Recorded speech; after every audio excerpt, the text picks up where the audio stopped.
نهاركم سعيد، يعطيكم ألف عافية. اليوم مناسبة جميلة جدا بالنشاط العلمي الذي يساعدنا فيه ويوجهه أستاذنا الدكتور اسامة الجبان، عميد كلية طب الأسنان، أجمل كليات جامعة دمشق، صار ترند نحن ناخذه منه بشكل روتيني. اليوم عندنا تعاون علمي بين جامعة دمشق ومركز أبحاث تسمر وجامعة في هولندا، من خلال التعاون في محاضرة ويوم علمي مع الدكتور، مع الأستاذ الدكتور برناردو دي سوزا. الأستاذ الدكتور برناردو دي سوزا هو عضو هيئة تعليمية في قسم جراحة الفم مع البروفيسور باولو مالو الذي اخترع تقنية الأول إن 4، وهو زميل في جراحة الفم والفكين من مشافي ناجكمان هولندا، وهو المسؤول العلمي في مركز أبحاث الشركة الرائدة شركة زمر للزراعات السنية، وهو محاضر دولي في إعادة تأهيل الفم. Good day, Dr. Bernardo de Souza. We are very happy and we are honored that you are with us today. Doctor, let me introduce you for the audience. Dr. Bernardo has a master's degree in oral rehabilitation from the University of Portugal. He is a member of oral surgery of implantology department of Malo Clinic, and Paulo Malo, the inventor or the creator of All in 4. It was something great.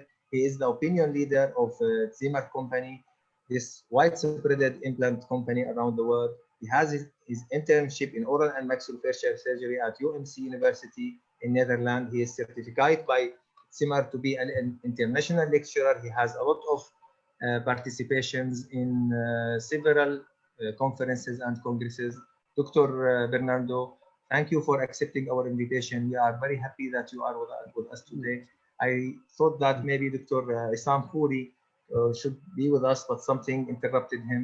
Please, you can start talking to the audience from Damascus University, this oldest city inhabited by people. Thank you a lot again. You can start. The audience is yours. So, hello, Dr. Anas. Thank you so much for this invitation. It's a pleasure for me, and it's good that we are now finally doing this webinar. You know, because the last one we have to delay it a little bit due to some flight problems, but now we are here. So, welcome everyone. I'm going to share my screen. I think now it's full screen, right, Dr. Anas? Full screen and everything is okay. Okay, perfect. So.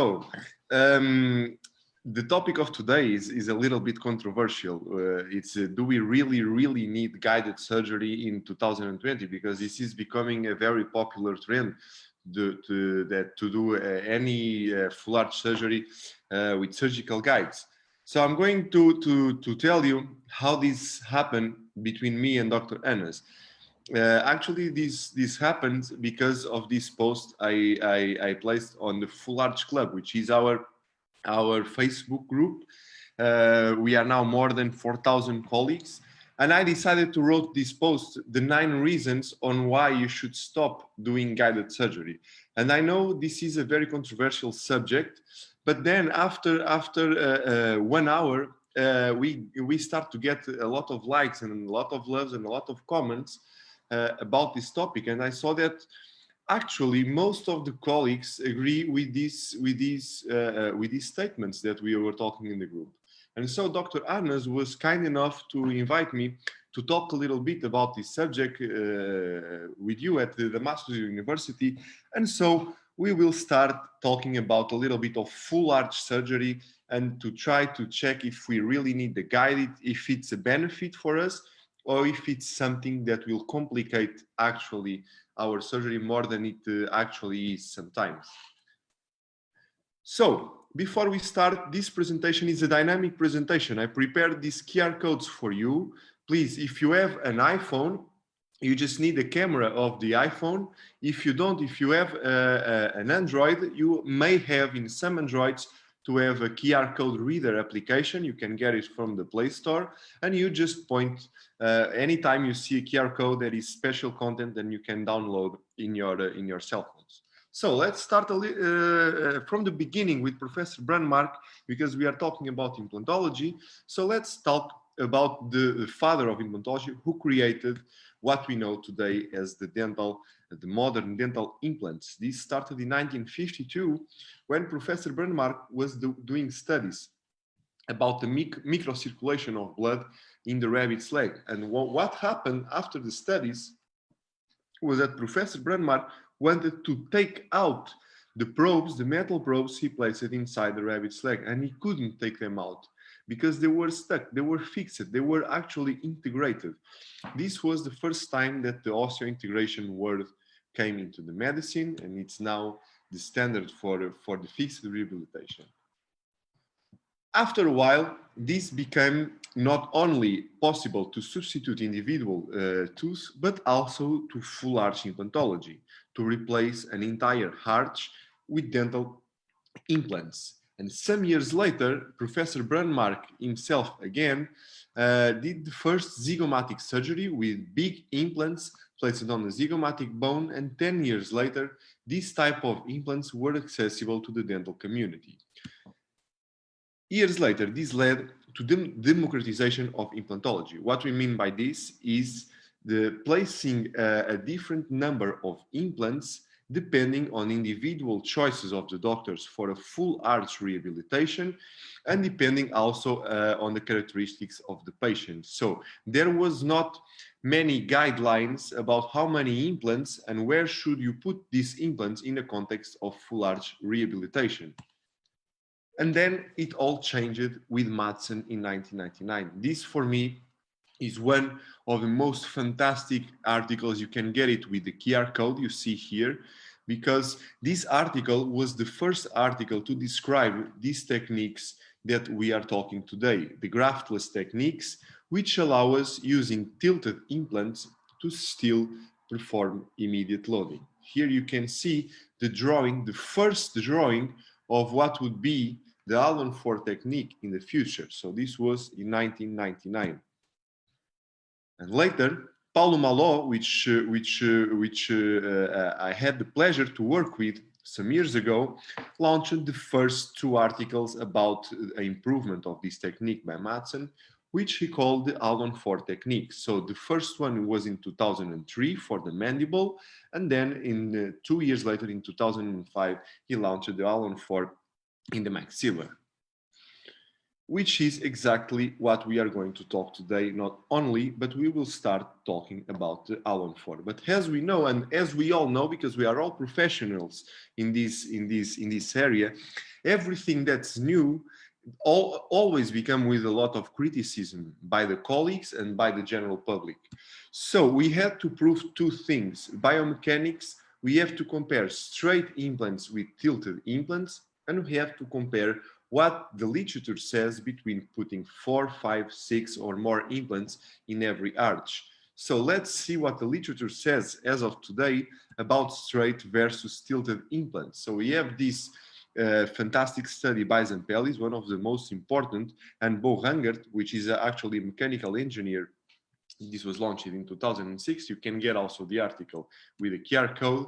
And they were studying the differences in the stress in the bone around the implants from 0 to 45 degrees of tilting. And as you can see here on your right, the levels of bone stress are pretty much the same, independent of how much the implant is tilted. So different angulations, but the same stress around the bone, which is exactly what happens with this type of techniques, with these graftless techniques with implants like the Allen 4 technique. And another one that we will talk and share with you today for the first time in the webinar, we will share with you a new technique we just published last week. So stay tuned for the last part of this webinar. But we needed more research, right? We already know that straight and tilted implants have the same success rates, but we need, in the pyramid of scientific relevance, we need the systematic reviews and the meta-analysis. And this meta-analysis came, the first one, in 2012.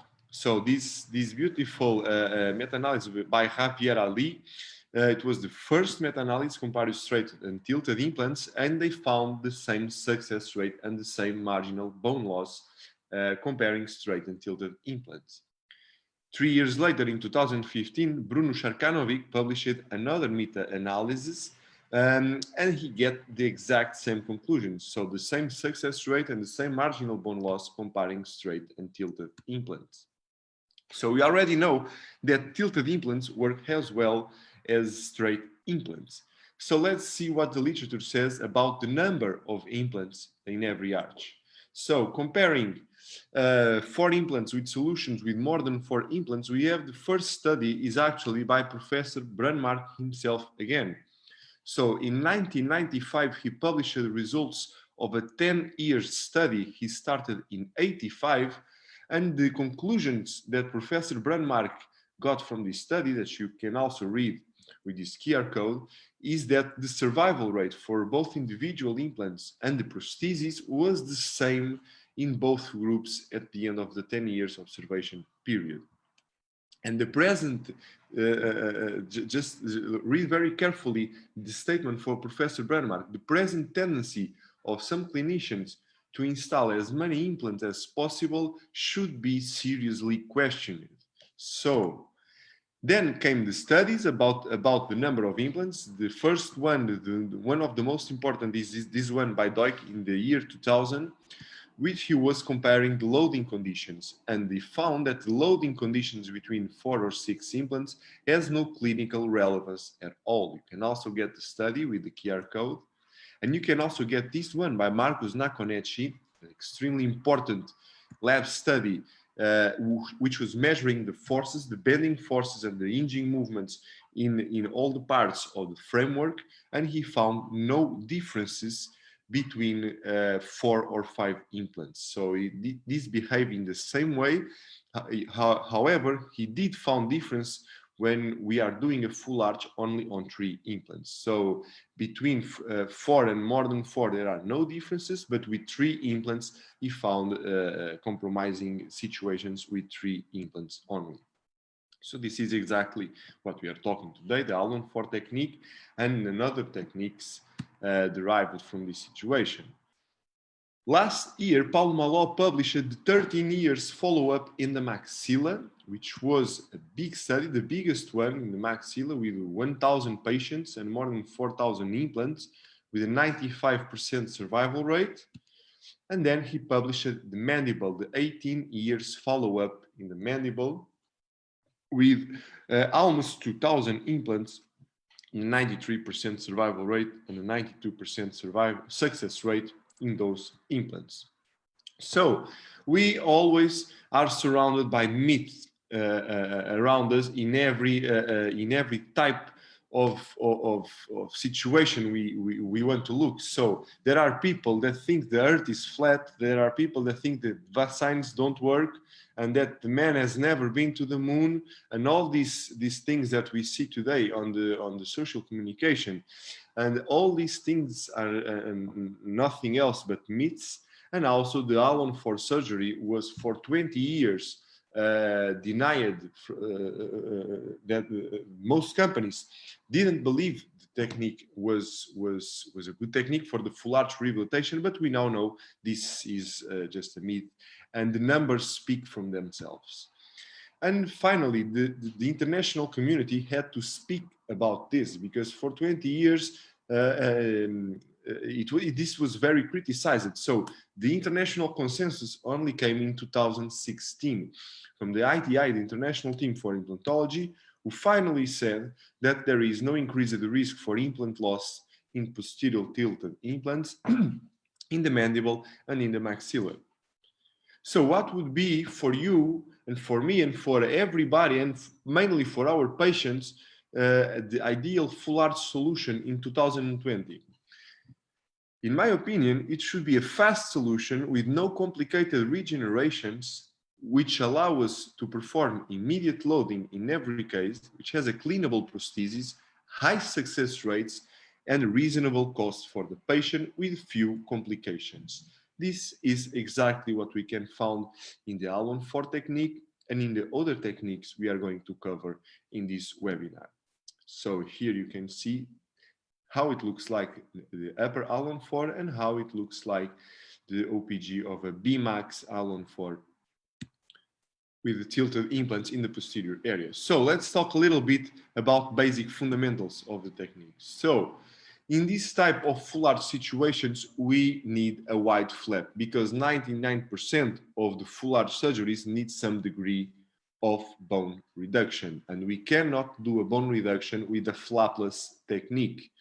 So this is the first problem when we start comparing guided surgery and non-guided surgery is guided surgery, one of the biggest advantages would be that we can do most of the surgeries flapless. But full arch surgery, only a few cases can be done without bone reduction, so we need to open a flap. And sometimes we need to perform bone reductions like this, around 10 millimeters of bone reduction, which is impossible to do if we don't raise a flap. And because this is also always a topic that colleagues are interested, I prepared for you a small video about the bone reduction and how we are actually doing the bone reduction. So we start with the bone ranger, so we can collect all the autologous bone in this first step. If we have sockets, we can fill the sockets later with this pure autologous bone, vital bone from the patient, which is the best bone in the world. And so this is the first instrument that we use in the bone reduction step. So most of the reduction is done with a bone ranger, and then after we are finished with the most of the reduction, we flatten everything with this flame-shaped round burr, very big burr, so everything gets smooth and even in the entire arch. So these are the only two steps we need to perform in order to do bone reduction in a fast way, in a very reliable way, and very, very easy way to do. So, continuing with basic fundamentals, we are talking about 4 implants per arch, which can be tilted up to 45 degrees in the posterior area. And the most important is the anchorage of the apex of the implant in the areas where the bone has more bone density, which means the anterior maxilla and the anterior mandible. These techniques should allow us to perform immediate loading in every case, so this is always our goal, always immediate loading, and cantilever if necessary, which most of the times we end up without it. The use of intermediate abutment is extremely important. This should be separated from the implant, so we should not use implant and MUA in the same piece. The one-piece solutions don't work for this in the long term. We need these abutments to be replaceable, so that's why we use this type of abutments. And all of our implants should be placed with high primary stability, which is the #1 factor for success in the immediate loading protocols. I'm just going to show you a few cases of OPGs so you can see what we can do freehand without any guided surgery to help us. So here we see where is the anterior wall of the sinus, and we just place the implants close to the anterior wall of the sinus, tilted up to 45 degrees, and allowing us to anchor the apex of the implant in the anterior maxilla, allowing high torques of insertion and allowing immediate loading. You see exactly the same here. We mark the anterior wall of the sinus and we tilt the implants and we are able to perform immediate loading. You see another case exactly like the same. So very, very close to the anterior wall of the sinus. You see another case here. This one is a BMAX case, very, very close to the wall of the sinus. This was all freehand, always with no guided surgery, also next to the mental foramen. You see another case here, very close to the wall of the sinus, again. And another case here. And another one, and another one. And always keeping the 4 millimeter safe distance from the mental nerve, so we are sure we are not causing any sensitive problems to our patients. Always working with this safety margin of 4 millimeters from the mental nerve. It's more than enough, so we are sure we are not causing any situations for the patient. Here is the way we usually expose the mental nerve anytime we do a lower arch case. Always very clear, so there is no doubt, and we cannot miss what we can see. So if we see, if we open enough, if we expose the nerve, we know exactly how are we tilting the implant over the nerve and keeping the 4 millimeter safe distance from this noble structure. As for the guides, so guided surgery, what type of guides are we using, if any? The only guide we are using is this Allen 4 guide. This type of guide is not actually a surgical guide, but actually this piece of metal, this device that has these vertical laser marks that help you not only to place straight implants in the straight way, but also to place the tilted implants. This guide is bendable, so you can shape it accordingly to the arch of the patient, but this guide is also reflective, so you can see the reflection of the drill on the guide, and you can see how the angulations work in this type of guides. So from one corner to the other corner, we are tilting 30 degrees, and from one corner to the middle of the next rectangle, we are tilting 45 degrees, and this is the only thing we actually use to perform this type of surgeries. I'm going to tell you why later. We are not using real guided surgery that will force us to put the implants in one specific situation. So this is how we are placing the guide in our cases. We usually use the nasopalatine foramen, where is the nasopalatine nerve and blood vessels, to place the guide. So this is a 2.0 millimeter diameter drill, because the socket is already there. It's already a channel from the nasopalatine canal. And we just place the guide in this position. We can bend it to shape the arch of the patient. And this is how we are using the guide. Very, very simple. As you can see here, the guide is reflective, so you know exactly how much are you tilting your implants, but you still have all the freedom and all the visibility and all the possibility of irrigation with this type of guides that you don't have with the normal surgical guide that we see today. So about primary stability that we were talking before, why are we tilting those implants in these positions? Because we know that the anterior maxilla is the better bone density area in the upper arch, but also the same in the lower arch. So between mental foramen, we have the strongest bone also in the mandible, and this is exactly where we want to place the apex of our implants, in strong, dense bone, so they have high primary stability, high torques of insertion, and allow us immediate loading every time. We also use some tricks for the extremely poor bone maxilla, which is the nose wall anchorage. As you can see here, these 4 implants in the upper arch, the 4 of them are bicorticalized in the floor of the nose, which is hard cortical bone. You can see here the bone, the nose floor exposure, and you can see here on this Cbct how the tip of the implant is engaging the bottom of the nose. This is hard cortical bone, and sometimes the maxilla is so soft that the bicorticalization is the only way we can stop an implant in the upper arch. I'm going to show you just a few cases of this type of approach. So you can see here this upper Allen 4. You can see the typical releasing incisions between the first and second molar. You can see how the flap is raised. You see the bone reduction and the placement of the guide. You see the bone reduction now, the very flat shape of the arch now with the guide in place. Can see how soft this bone was, very yellowish, very fatty bone. So you see the placement of the guide, the placement of the 4 implants.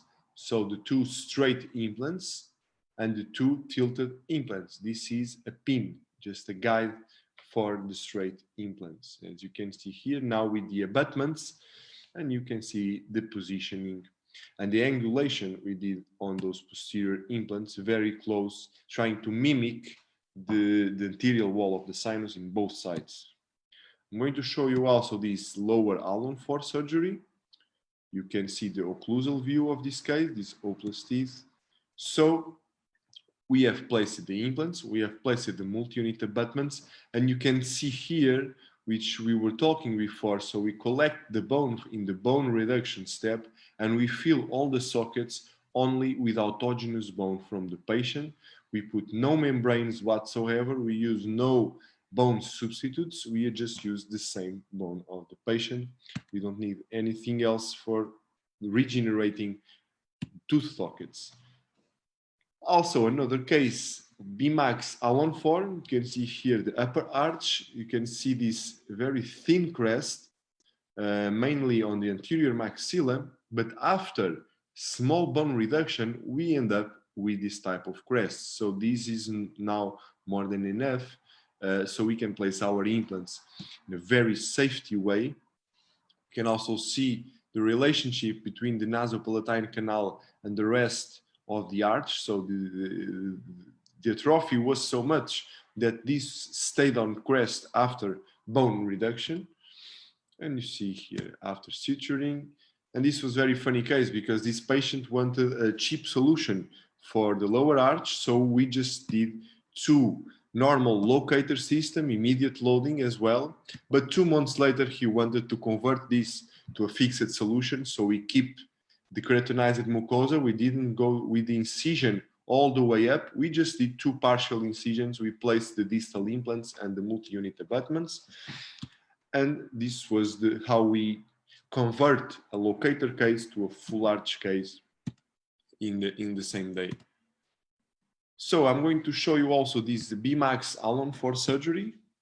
We see these O plus T's in the lower jaw, always with the same steps. The trick is to be very consistent in all the steps. You see the thin maxilla, the placement of the 4 implants with no guides, the placement of the MUAs, and always immediate loading in every case. The same with the lower jaw, the sockets always filled with autogenous bone collected from the bone reduction phase, no bone substitutes, no membranes, and always immediate loading in every case. And I'm going to show another one, another upper Alon 4. You can see here this thin maxilla, and after a little bit of bone reduction, enough to create a bone plateau, now we have this flat bone surface to place the implants. You can see here the final result from a case that started to look like this in the first hand. So I'm going to show you also what type of extreme deformities of the bone we can achieve very quickly, very fast, and very predictable with this type of approaches in full arch surgery. You see this type of Kelly syndrome, a big atrophy in the anterior area and the passive eruption in the posterior area in both sides. So this was how the patient came to us after 20 years with a removable prosthesis only in the anterior area. So in this type of situations, the protocol keeps the same. You see here after bone reduction how the bone looks like right now.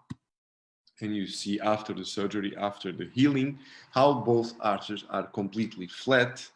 And this was what happens. So we cannot place implants in a situation like this because the transition line will be shown. We have to hide completely. So the transition line is hidden by the lip of the patient. So this is what we want to achieve in every case. So this is the final healing. And you can see here how the case looks like in the end. And the patient, which was an unhappy person, is now married, and now changed the job, changed the life, and now can smile again. I'm going also to show you types of extreme atrophies with a technique that is becoming now trendy in our Full Arch Club Facebook group, which is the palatal approach technique. The palatal approach technique is a technique we perform in very thin maxillas like this one. We can only apply this in the maxilla, not in the mandible, which we place the implants with exposed threads on the palatal side on purpose. So the implants stay exposed like you can see here on the picture in both sides. And we are engaging the bone, always leaving bone in the buccal area, but intentionally exposing the threads in the palatal area. You can see here these two anterior implants completely exposed from palatal side, keeping always bone on the buccal side that will protect the implant. And from the palatal side, the soft tissue will protect the implant, We can see the types of atrophies still possible with immediate loading with this type of techniques. And this is the 4.5 years. Actually, it's 5 years now, 5 years follow-up of this case. You see beautiful keratinized tissue all around the implants, and not only due to the incision line, but also because we keep bone on the buccal side. So this is the trick of the technique, always keeping bone on the buccal side. We can also use a new technique, the Trans-Nasal Approach, where we don't have many bone height in the anterior area. So what is this technique? This technique is similar to the transsinus technique, but on the nasal sinus here. So this is what we are looking for. When we don't have much height, we can go transnasal, going in and out of the nose, and then placing the tilted implants in this position. So this is the M shape, not the BMW, but the transnasal approach M shape. So I'm going to show you here a small video about this technique.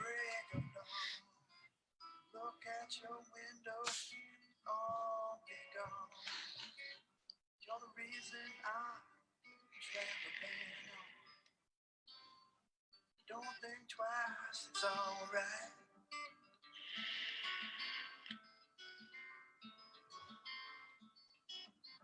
There ain't no use turning on your light, babe. That light I never knew. So we are here lifting the nose membrane. On the dark side. Do you see the video clearly, Dr. Enes? Yeah, I see the video clearly, and even the music, the good music for relaxation. I really see that you are very skillful man, Dr. Bernardo. I'm hearing the music of the video, so I don't hear you. I understand. Sorry.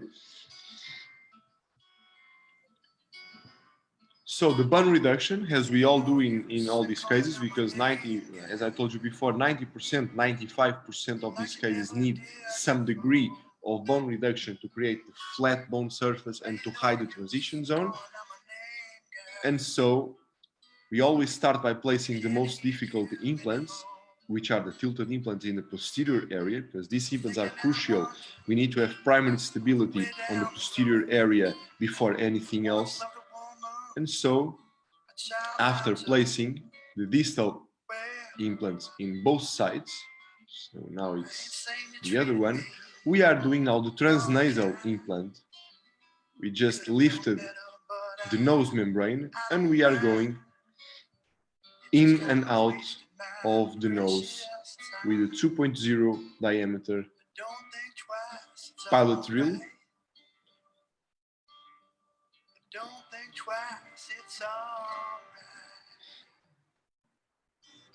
Now we are enlarging the implant bed.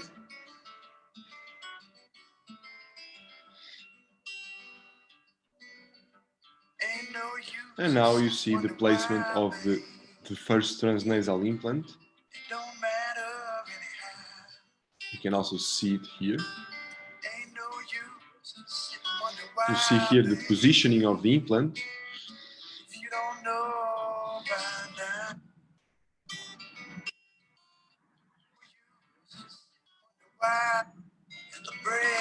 And you see here the second one going also in and out of the nose. These are long implants in the anterior area. So you can see we have a little bit of bone height here. We have around 6 millimeters if we are going to place them straight. And by placing them tilted, we can go up to 18 millimeters of the implant. Very, very high primary stability, and we know we have no issues whatsoever in the immediate loading. You can see here the positioning of the implant, because these implants are all with high torques of insertion, so no afraid whatsoever to do the immediate loading in this type of cases. Now we place the angular abutments. We need 4 angular abutments because the 4 implants are tilted, and this is the final result of this type of approaches. So we always try to find bone where it doesn't exist, more on the tilted to the right, to the left, avoiding the sinus, avoiding the nose. The idea is to make the best use of the native bone of the patient. And in cases like this, what options do we have when we have a big pneumatization of the second quadrant, the second sinus, like this? We cannot do tilted implants over here. We cannot do transsinus implants, but we have another tool, which is the pterygoid implant. So in this case, we place it the typical 3 implants on an Allen 4 and a pterygoid implant in the second quadrant, and we still did the immediate loading in this type of cases. You can see here how it looks like from the occlusal point of view, anchoring in the pterygoid process of the sphenoid bone. We can actually reach a very strong bone, which is 3 millimeters only of bone, but is enough to stop the implant, which is the palatine bone and the pterygoid process of the sphenoid bone. And these 2 bones, they sum up to 3.5 millimeters of hard type 1 cortical bone in an area where typically is very soft bone, which is the tuberosity. So although the tuberosity is very poor bone quality, the pterygoid process of the sphenoid bone is not. It's very hard bone, and we have, for this case, this is a 3 years follow-up. You can see how the pterygoid implant is anchoring the pterygoid process of the sphenoid bone over here and allowing us always the immediate loading of this type of cases. And what do we do if we don't have bone in the posterior area in the place where we should place the tilted implants in the Allen 4 technique? This article, we published this article last week, so this is the first time we are talking about this in public. So it is the pterygoid implants for the immediate rehabilitation of the trophic maxilla, a case report of a full arch on 4 implants. You can also get this article and read it with this QR code, which is we are relying the whole case into pterygoid implants and 2 straight implants in the anterior maxilla. So these 1 are placed in the canine pillar, and these 2 are placed in the pterygoid process of the sphenoid bone. This is a new technique. We just published it, so please, if you are curious about it, you have the whole surgery procedure is described on the article. You can read it at the Science Direct. And this is how it looks like from the occlusal view, the 2 tuberosity pterygoid implants and the 2 anterior straight implants, and how the patient looked like before and after.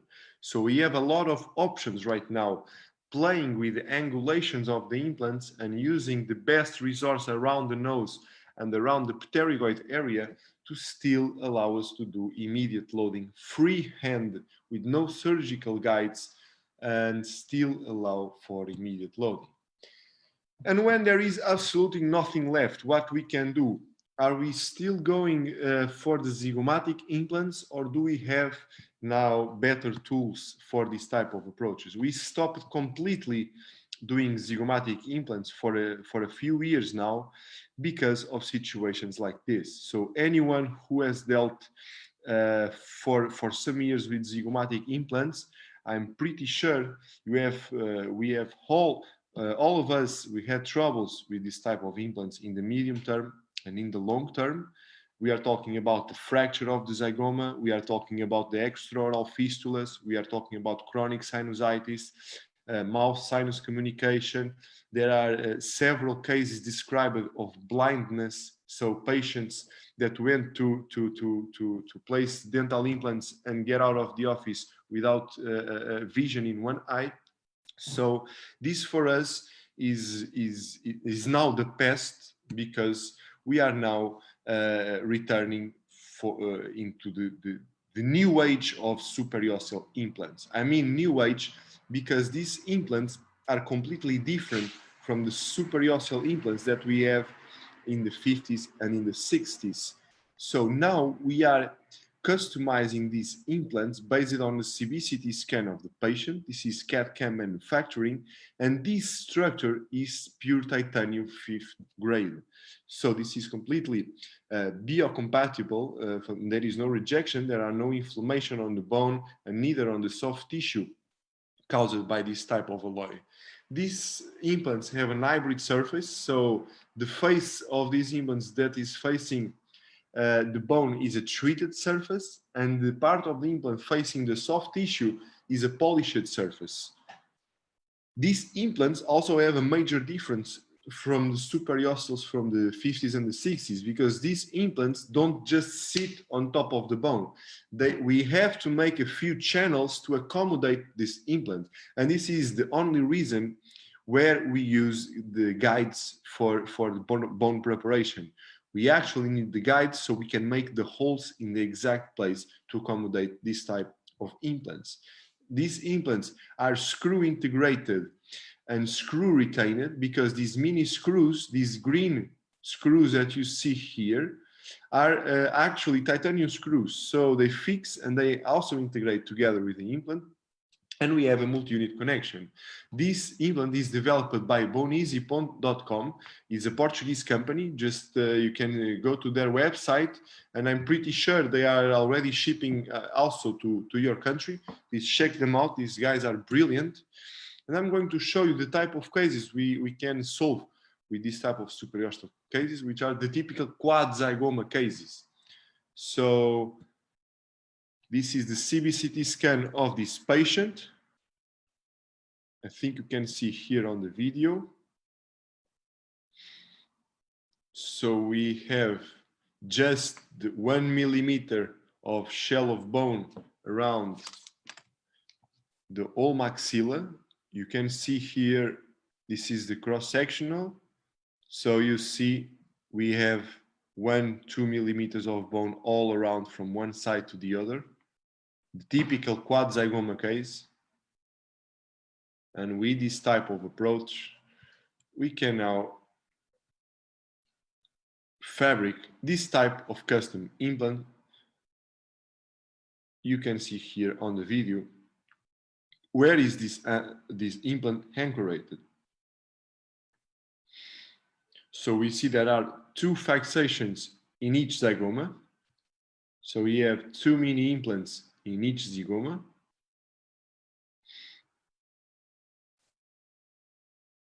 And like the L14 technique, like all these techniques I have been showing you, we are always searching to fix this implant in the best bone available in the maxilla. So this type of very resorbed maxillas, we know that the best bone available is, of course, the zygomas, the hard palate, and next to the nose, and is exactly in those places where we want to fix this type of implant. This is a monostructure, so it's a one-piece implant that is placed in this positioning, and you can see that there is no destruction, no really bone preparations in this type of implants. Completely different from typical zygoma, right, where we have to make the whole channel, the whole intrasinus or extrasinus approach for the zygoma. We don't do any of this because this is completely custom to our patient's mouth. So I'm going to show you the actual case. This is the occlusal view, and this is the implant in place. You can see the channels. We just need to make these small channels so the implant has an under-crestal application. Here the frontal view. You can see these are the mini screws. These are very, very, very tiny screws, but enough to retain this type of implant. You can see here the nose on both sides, and we're getting the bone around the nose. And the 2 years follow-up of this implant, you can see this perfectly integrated, very soft tissue friendly from the soft tissue point of view. And this is the final OPG of this case. So cases when we have no bone whatsoever, but also with the sinus communication. We can see here the communication we had on this patient. This was a failed full arch rehabilitation that came to our office. And this is how the patient looked like. We can see here on the cross-sectional view, we just have 1 millimeter of crest all around from one side to the other. Again, a typical case of a quad zygoma approach. And you can see here the big communication with the sinus in the second quadrant.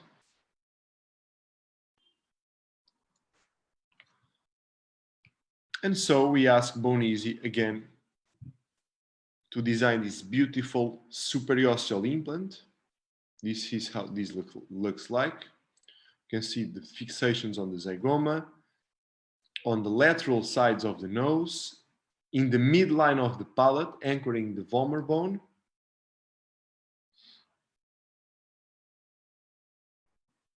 Completely customized. This is how the implant looks like when it's shipped to our office. And this is the placement of the implant. This case was done with sedation. And here we can see very clearly the 4 connectors for normal multi-unit abutments we use here. So this is also multi-unit like a regular all-on-4 technique. The double zygoma fixation on one side. And here the final OPG, we did the all-on-4 on the lower and we did the custom superiossal on the upper. Now, custom implant with simultaneous extractions. We can see this hopeless maxilla with some roots over here. This is the frontal view. And then we did another superiossal implant for this patient. This looks like this. You can see the bone on the left and the implant on the right. So also very, very, very thin layer of bone. So this whole maxilla was air, both in the sinus, both in the nose sinus. We didn't have anything as well. And so this is the type of implant we are using. These are the mini screws, in case you were wondering how they look like. So these are titanium screws, they integrate as well. This is the inner part of the implant. This is the guide to make the small channel preparations. And the implant looks like this when placed in the mouth of the patient. Remember, the only time we use guided surgery is the small guide to make the channels to accommodate this implant. You can see here the fixations on both zygomas. And here how the implant looks like after the extractions and the bone corrections, always with immediate loading. And if you wonder, can we do this in the lower jaw? Yes, we can also do this type of extreme arches in the lower jaw. I'm going to show you this one over here, where we have the nerve already out of the bone, already on the soft tissue. This case is from a good friend, also a Portuguese doctor, Dr. Américo Sampaio, which I would like to thank to share with me this planning and the photos of the surgery. So you can see here how the implant looks like relative to the nerve. So this is the design of the implant.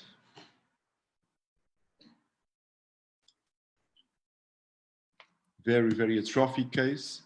And this is how the implant looks like already in position. Notice he didn't really have to open the full flap from one side to the other, just need to open the flap in the area where the implant will be positioned. This is the final occlusal view, and always with immediate loading, like the concept. We always try to push every case into immediate loading protocol. So is this possible even for partial atrophies? Yes. As you can see here in this the third quadrant, we don't have many bone height to place a standard implant, and we can also use a custom superiossal implant for a partial atrophy. You can see how deep this was the defect, and instead of going for bone regenerations or for Curie plates or for bone substitutes, we stop all of this, and we can also just do a gingival graft to increase the soft tissue thickness, so the implant will not be exposed, and then place a custom implant in this type of situation. So this is a soft tissue graft with 4 horizontal mattress sutures on the occlusal part. So this is a graft. This is not to increase the keratinized mucosa, but to increase the thickness on the occlusal part, because that is the danger. The danger with the custom implants is the exposure of the implant. If we have an exposure of the implant, then we are in trouble. So to avoid this type of situations, first we increase the soft tissue and then we place the implant. So you can see here the soft tissue, how it was just in 2 months. So this is the final look of the soft tissue after increasing, and then we can now place the custom partial implant in this type of cases, and we are sure we will not have exposure of the implant because we have increased the soft tissue before. You can see how the implant is relative to the nerve as well. And this way we are, as we told before, avoiding all these bone regenerations in the posterior mandible that are very difficult to perform and not so reliable.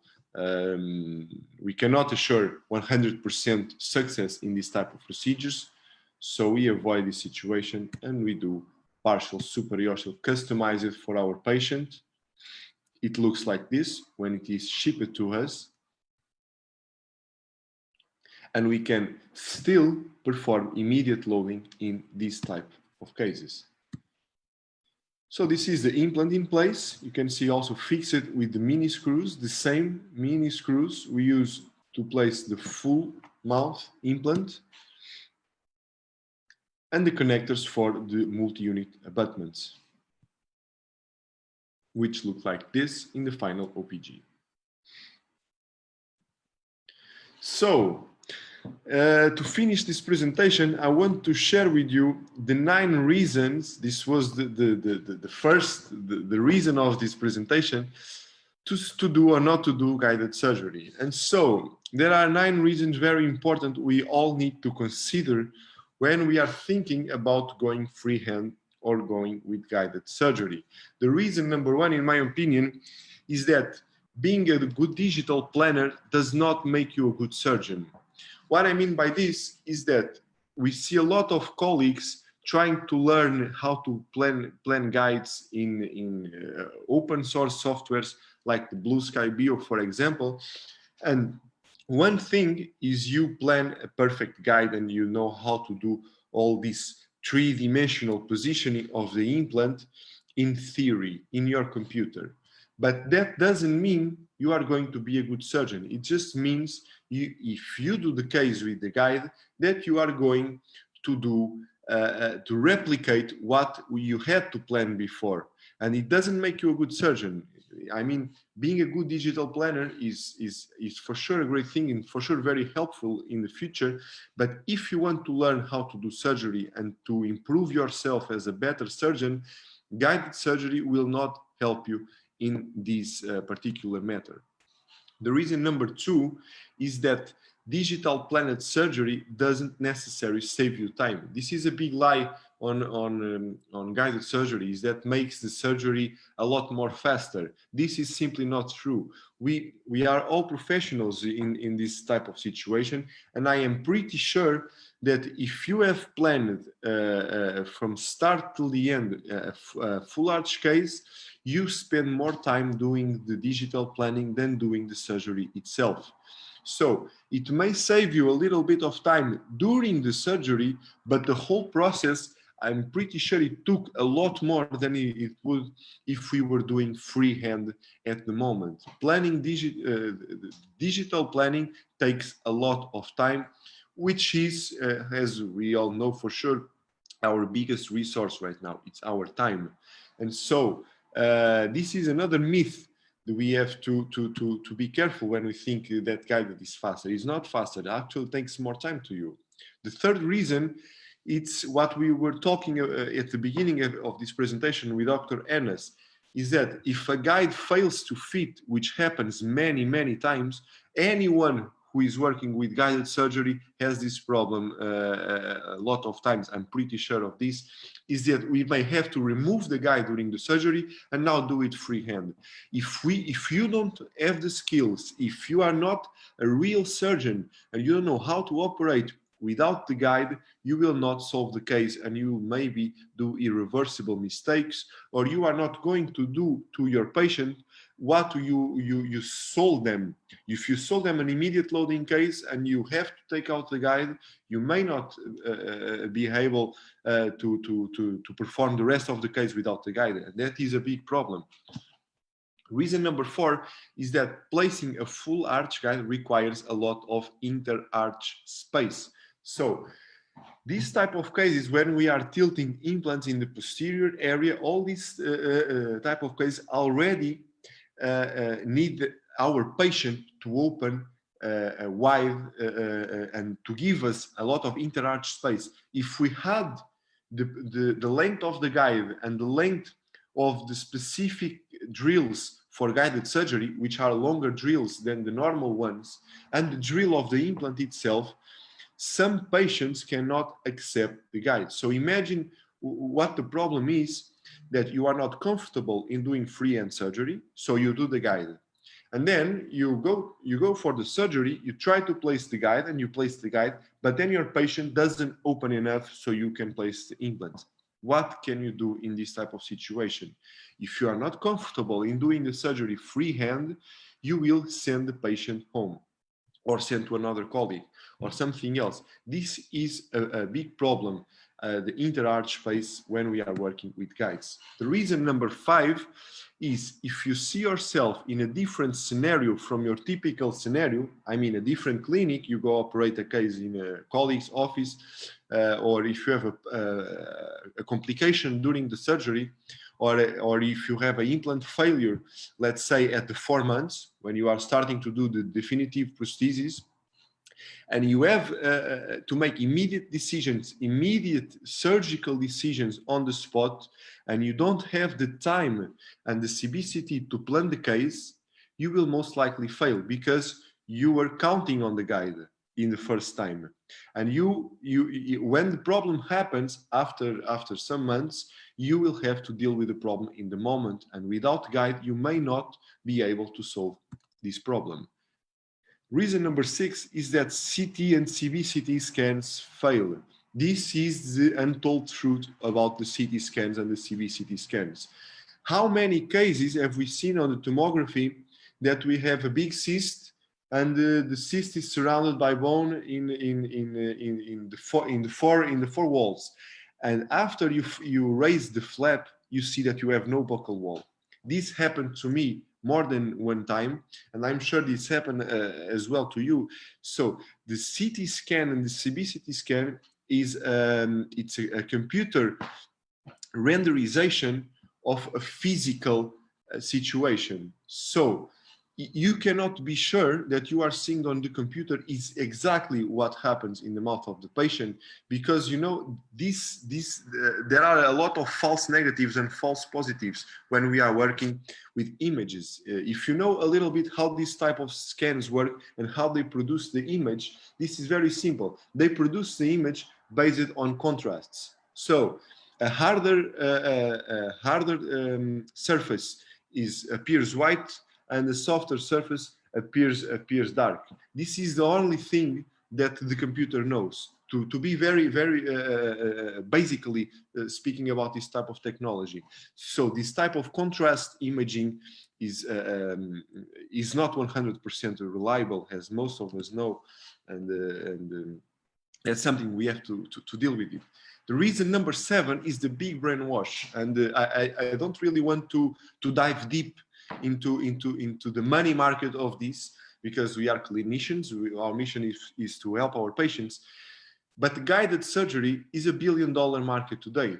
All the companies want you to spend money on guided surgery kits, on digital guides, on digital software, on digital courses, digital smile design, etc. So we know that if we are good surgeon with your hands, and if you can solve the case by yourself freehand, you are not giving millions of dollars to these companies that want you to have tools to improve their sales. So that's why you don't see until recently, for example, the Kouri technique, the autogenous bone block technique, being so worldwide spread as it is, for example, the bone substitutes, because the bone substitutes have a sponsor, which is the brand, and the autologous bone from the patient has 0 sponsors. Here is exactly the same. So doing freehand helps nothing to this billion-dollar market, because they just sell the implants. So imagine how much money are you spending if you are transitioning your whole practice to guided surgery. The case for you costs as a doctor will cost the double as it would cost freehand, and it may have some problems, as we told, the misfitting of the guide, for example, or if you have a problem, you have to take out the guide. So this is something we need to keep our minds when we start thinking about migrating to guided surgery. The 8th reason is the primary stability. It's very difficult to have the same haptic, the same hand feeling about primary stability when you have a guide in the patient's mouth, because you have the friction of the drill on the holes of the guide. You need to be very careful when we are doing full arch immediate loading cases to have high primary stability and to feel very well the bone density of the bone that you are drilling. And you don't feel this so well if you have a guide in the middle. That may put you to think that the bone is harder than you actually think it is, you know? So this is something we really need to consider when we are trusting on our hand to feel how soft or how hard is the bone. And the final reason is reason number 9, is that most young colleagues in developed countries are learning digital surgery before they know real life freehand surgery. You know, my job as the head doctor of the biggest Portuguese dental medicine group is I train dozens of these colleagues every year. So the fresh colleague comes to our organization, and I have to train these colleagues to help them improve their surgical skills. And most of these colleagues are now coming already post-graduation in implant dentistry and in digital implant dentistry, and they know everything there is to know about designing guides and about using guided surgery.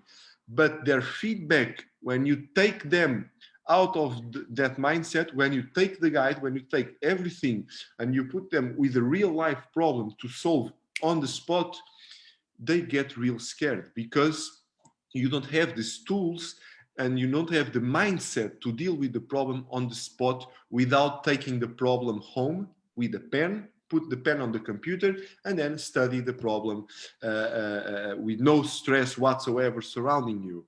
And this will be a major problem in the future, because we are in this guided surgery mindset.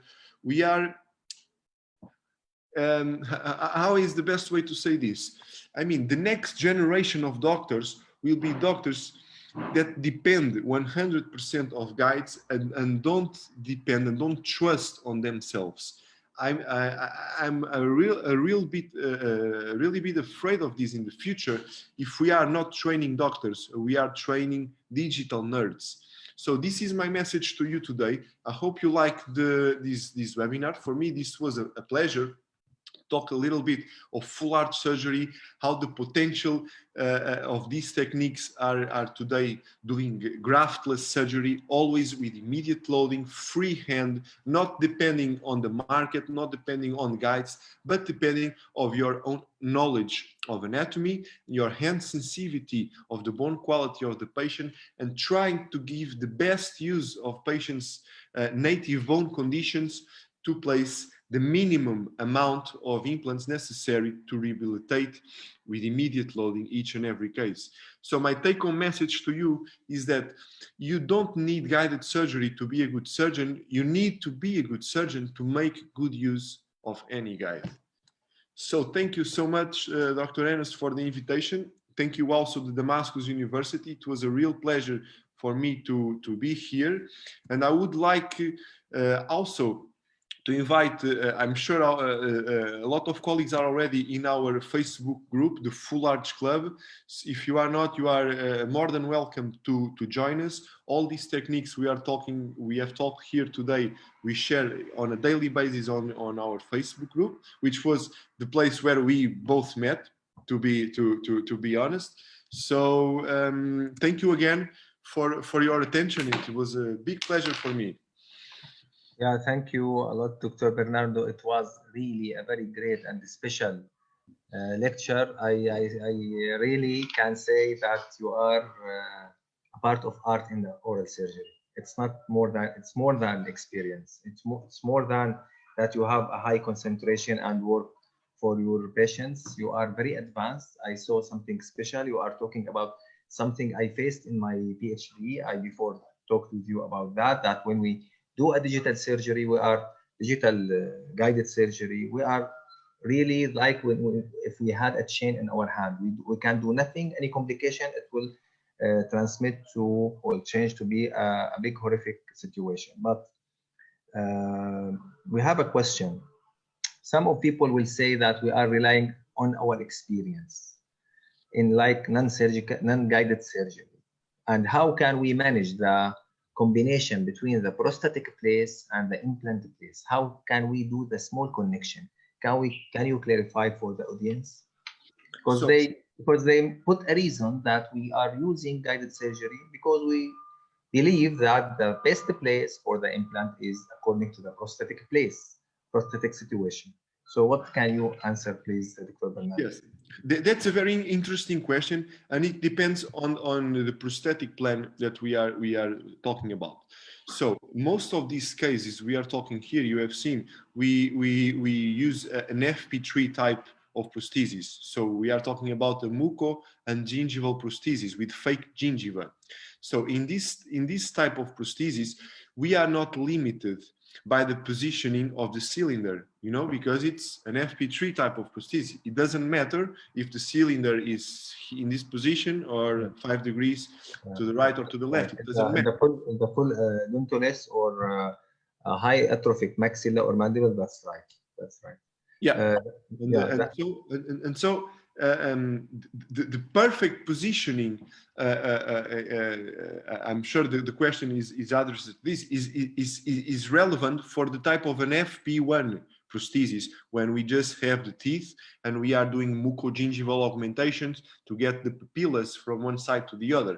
But in full arch surgery, and in my opinion, trying to keep all these papillas for the rest of the life of the patient is a race that you will always lose in the medium term and in the long term, because it's impossible. Even our own teeth, not implants, normal teeth, you know, we lose papillas. Yeah, I noticed in front of the mirror that my papillas start to decrease. That's yes. Right. So, yeah. Especially if there is some crowding like what I have. So in the long term, in 5 years and in 10 years period, you know, I had this conversation with some colleagues that I really admire on the mucogingival approach for the FP1 prosthesis. And I always ask the same. I dare you to show me 5 years and 10 years case when you can keep the papillas in place. Because what happens always and always and always is the papilla starts shrinking. Even if it's very good in the first 3 years, it starts shrinking and they have to replace the teeth. They put longer teeth with a face of contact and not a point of contact, and teeth get really strange looking, not very good aesthetics. And so, you know, because I do full arch surgery every day for years now, we have to deal with also with the consequences of our work. And you know, in the medium term and in the long term, I never saw one case let's say after 7 years, 8 years, 9, 10 years, where you can keep the papillas. So we don't do this type of mucogingival FP1 prosthesis anymore, because in the aesthetics point of view, I don't think it's worth it, you know. And so when we are considering an FP3 prosthesis, yes, it doesn't really matter the perfect position of the cylinder. So to answer your question, yes, so of course, we need to know the basics of prosthetic implant dentistry. Of course, we need to study the relationship of the upper arch and the lower arch, but we are not so limited as in the FP1 type of prosthesis. And we can also play with the multi-unit, with angled multi-unit abutments. That's right. Anytime you want. There is a lot of facilities, especially with yes, the company Zimmer. I had the opportunity to work with these implants in San Jose University. I really remember my professor, Dr. Christian Maccari, and say thanks to him for that opportunity. I noticed that you talked about really the problems of zygoma implants. And I really believe in what you said, in that complications from sinusitis and other things related to fracture of the bone. It was really a great honor that you are lecturing in our university. I can tell you that the audience till now is 7,000. Because the topic is interesting. Dr. برناردو, from this holy place, from this very old and the oldest city around the world, really, I thank you a lot. And I hope that you give us a promise. After 2 or 3 months, I will not make a pressure on you. Please, I need another webinar for our students and staff. You are doing something special for our all universities, governor universities. And thank you a lot. Thank you by my heart for your effort. That was a fantastic presentation. Thanks a lot. Thank you very much, Dr. Enes. Of course, we can arrange something in the future. Now we have our contacts, so it will be my pleasure again, and also to be lecturing in your university, which has a long tradition. So thank you very much again. Thank you a lot. I hope you guys like it, and please join our Facebook group so we can see all of this every day. That's right, and I shared this lecture on the group Full Arch. It is a really great group that I see a lot of surgeries that very advanced education can the person gain from your experience and your colleagues. Thank you a lot, Dr. برناردو, and bye-bye for my pleasure.